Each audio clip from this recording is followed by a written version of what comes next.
حضرت عبداللہ بن ہشام رضی اللہ عنہ فرماتے ہیں کہ صحابہ کرام رضوان اللہ علیہم اجمعین اللہ کے نبی صلی اللہ علیہ وسلم کے ساتھ سفر کر رہے تھے،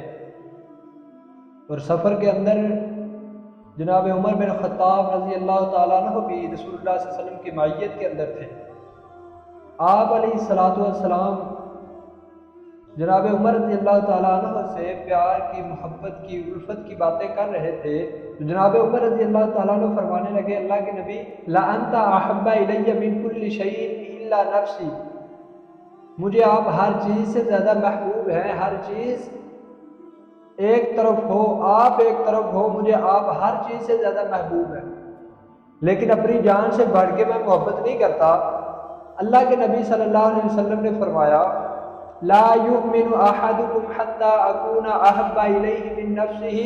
عمر پھر سن لے، اس وقت تک کوئی بھی کامل مومن، کوئی بھی کامل ایمان والا، کوئی بھی کامل مکمل مسلمان ہو ہی نہیں سکتا جب تک وہ اپنی جان سے بڑھ کے مجھ سے محبت نہ کرے۔ جناب عمر رضی اللہ تعالیٰ عنہ نے کائنات کے سردار نبی صلی اللہ علیہ وسلم کا فرمان سنا اور اسی وقت پکار اٹھے فَأَنْتَ الْآن،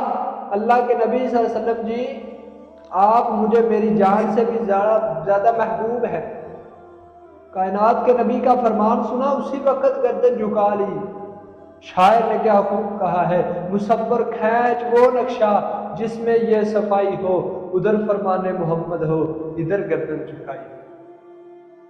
ایک اعرابی آیا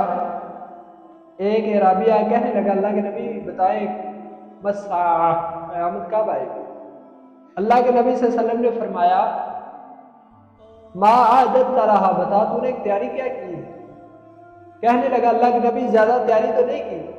نہ میں نے اتنی نمازیں پڑھی ہیں، نہ اتنے زیادہ روزے رکھے، نہ اتنی زیادہ صدقات و خیرات کیے، لیکن ایک بات ہے میں اللہ سے اور اس کے محبوب سے بڑی محبت کرتا ہوں۔ آپ علیہ الصلوۃ والسلام نے فرمایا